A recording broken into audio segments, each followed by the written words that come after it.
IPL 2026 సీజన్కు ముందు Kolkata night riders జట్టుకు భారీ ఎదురుదెబ్బ తగిలింది.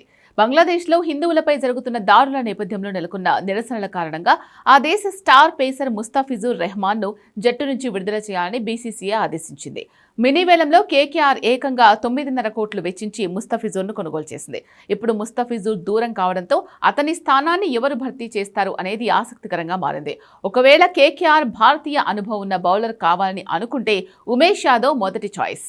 గతంలో కేకేఆర్ తరపున ఆడిన అనుభవం ఉమేష్ కుందే. 2014లో కేకేఆర్ ఐపీఎల్ టైటిల్ గెలిచిన జట్టులో సభ్యుడిగా ఉన్నాడు. 2022 సీజన్లో కేకేఆర్ తరపున 12 మ్యాచుల్లో 16 వికెట్లు తీసి సత్తా చాటాడు. మినీ వేలంలో ఉమేష్ యాదవ్ బేస్ ప్రైజ్ 1.5 కోట్లుగా ఉంది. ముస్తఫిజుర్ వలె ఎడమ చేతి వాటం పేసర్ కావాలని కేకేఆర్ భావిస్తే ఆస్ట్రేలియాకు చెందిన స్పెన్సర్ జాన్సన్ సరైన ఎంపిక. 2025 వేలంలో కేకేఆర్ ఇతన్ని 2.80 కోట్లకు కొనుగోలు చేసింది. ప్రస్తుతం గాయం కారణంగా దూరంగా ఉన్న ఐపీఎల్ సమయానికి కోలుకుంటే కేకేఆర్ ఇతనికే ప్రాధాన్యత ఇచ్చే అవకాశం ఉంది.